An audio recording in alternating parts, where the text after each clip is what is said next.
The following is a TFD Talks auto read of our latest article at tfdtalks.com, the best back-to-school books. Enjoy. There is a plethora of wonderful children's books available. Sometimes it's hard to decide which ones to read and which ones to skip. The majority of children's books that I have read have fallen into the I love this book column.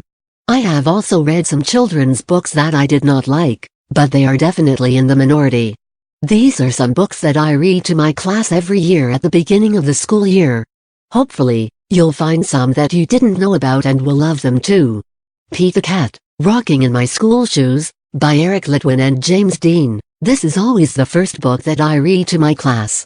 It tells the story of Pete the Cat on his first day of school. He visits the different areas of the school, taking his school shoes along.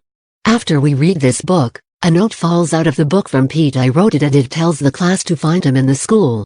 Each place that we visit has a clue to the next place to visit. It is a fun way to do a tour of the school. At the end, we are back in our classroom and Pete has left the building. They love it. Pete the Cat, I Love My White Shoes, by Eric Litwin and James Dean. Pete the Cat is back again. This time he is wearing brand new white shoes that get stained by each thing he walks through. They end up clean in the end.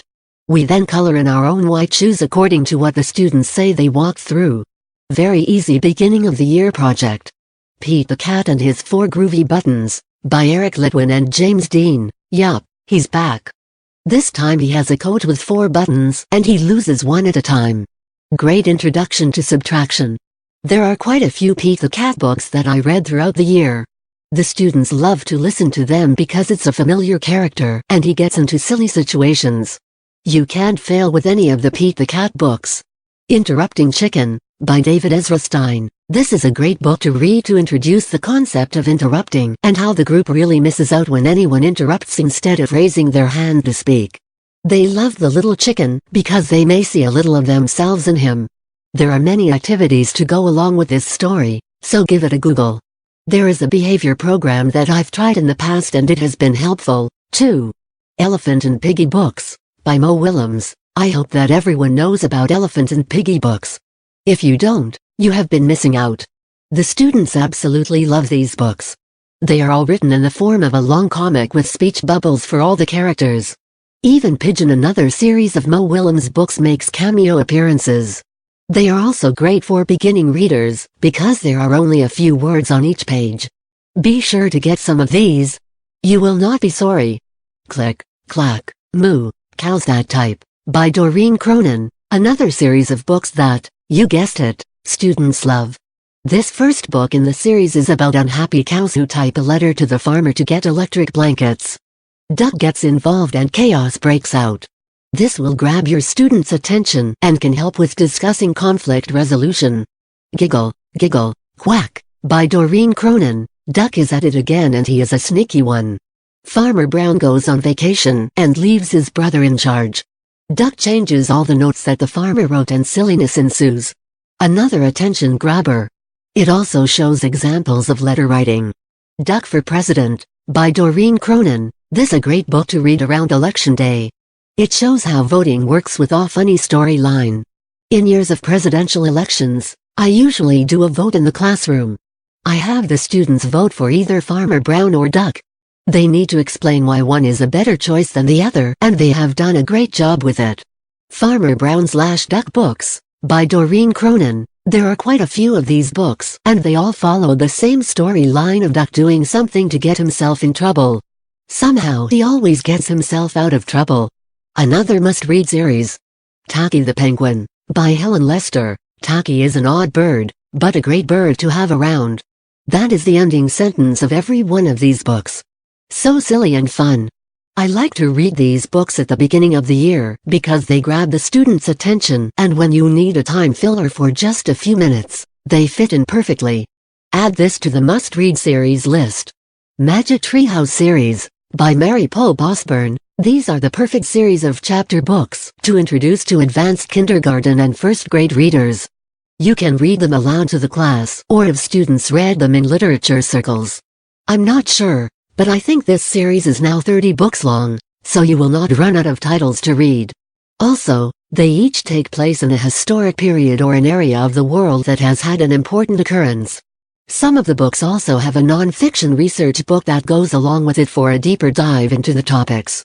Ishi, Simple Tips from a Solid Friend, by Akiko Yabuki. I am going to be working on mindfulness, happiness and calm in my classroom this year. Research shows that students who have a daily mindfulness practice each day are able to focus better and have a more positive outlook on school. I'm all for that. This book is about a little stone named Ishi who chooses and shares happiness. A Hand of Quiet, by Thich Nhat Hanh. Thich Nhat Hanh was a Zen teacher who started the Plum Village community in France. This book is about the meditation using 4 pebbles and focuses on calm and mindfulness. It is hands-on and is a great first introduction to meditation and mindfulness.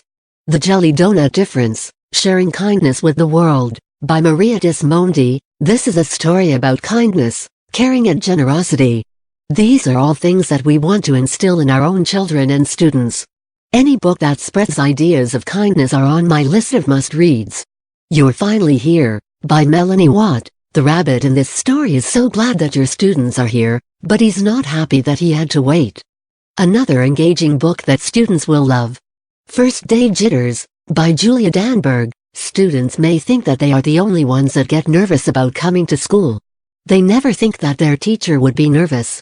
This book looks at how jitters are present for all ages of learners. Kevin Hanks Books. This author has a great group of books that always try to get an important message across. This is an author that you can do as an author study in your classroom along with read alouds.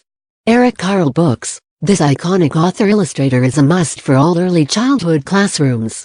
You cannot go through a year without utilizing at least a few of his books. His illustrations are his calling card. Dr. Seuss Books. Whether you like them or not, these are the perfect books to introduce your class to rhyming words. Rhyming is such an important skill that supports learning to read. Many children are familiar with these books, and they love hearing them read over and over. Also, many children read one of his easier books as their first fully read book. Of course, this is not the be-all and end-all of children's books. There are hundreds of wonderful books out there that are just waiting to be discovered. If you have book orders at your school, it is the perfect place to get books at a great price. Community book sales are another great place to find great children's books. As children outgrow their books, many are put into these sales and are sold for next to nothing. Start your collection of outstanding children's books today.